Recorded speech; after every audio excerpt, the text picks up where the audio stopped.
नमस्कार, आप देख रहे हैं आपकी प्रॉपर्टी और मैं हूं आपके साथ दामिनी वशिष्ठ। इस वक्त मैं मौजूद हूं गुरुग्राम सेक्टर 78 में और आप ठीक मेरे पीछे कंकाल रूपी इमारत का ढांचा देख रहे हैं। इसी इमारत के ढांचे में 10 साल पहले काफी लोगों ने अपने पैसों का निवेश किया था, ये सोचकर कि बाकी का जीवन वो बिना कष्टों के व्यतीत कर सकते हैं। पूरे जीवन की जमा पूंजी यहाँ पर लगाई थी, लेकिन ऐसा बिल्डर्स होने कहाँ देते हैं। आइए जानते हैं एक और विश्वासघात की कहानी, इन्हीं बायर्स की जुबानी।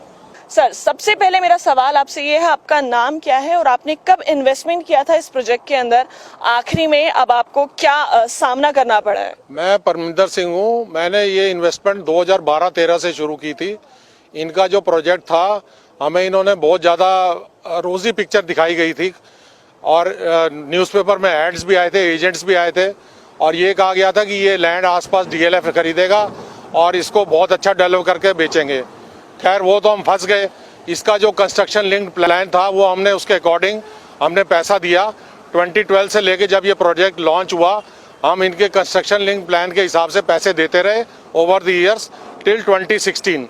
4 साल तक मैं अपनी हार्ड अर्न मनी, मेरी वाइफ की, मेरे फादर की, जिनकी डेथ भी हो गई, और उस पैसे के दौरान हम देने के बाद 2016 में जब मेरे आखिरी किस्त थी, जो कि 95% पेमेंट जा चुकी थी और इतना ह्यूज अमाउंट चला गया मेरी सारी कमाई का, और मुझे पता चला 2017 में कि ये प्रोजेक्ट सील हो गया है because they were having violation. Haryana pollution board ने इनको लाइसेंस ही नहीं दिया था और हमें इस चीज़ का पता भी नहीं था, और इन्होंने कितने टावर ये बनाए, स्टोरीज, ये भी नहीं पता था, उसका भी इन्होंने वायलेशन किया, ये भी बाद में पता चली। तो 1-1.5 साल बाद हम लोग कोर्ट गए, हरियाणा रेरा कोर्ट में, क्योंकि ये गवर्नमेंट ने रेरा एक्ट पास किया था for the protection of the investors. लेकिन वो तो उसकी क्या स्टोरी आपको बताएं। 4 साल हो गए हमारे केस लड़ते हुए हरियाणा रेरा में, and we have not been able to get even the case to come to the argument.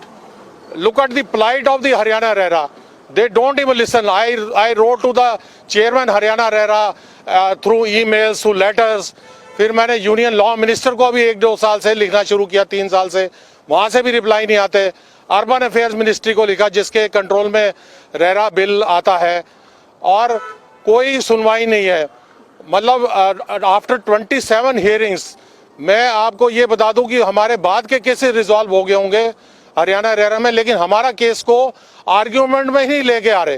And chairman railway को हमने कई बार इस चीज़ के बारे में मेल भेजी और रिटर्न लेटर्स भी भेजे, पर कोई उसका असर नहीं हुआ। अब 6 साल से ये प्रोजेक्ट जो है बंद पड़ा हुआ है, 2016 से, और आप देखिए कि 6 साल से हम लोग धक्के खा रहे हैं, किसी कोर्ट में सुनवाई नहीं हो रही। तो काफी अफसोसजनक बात है ये।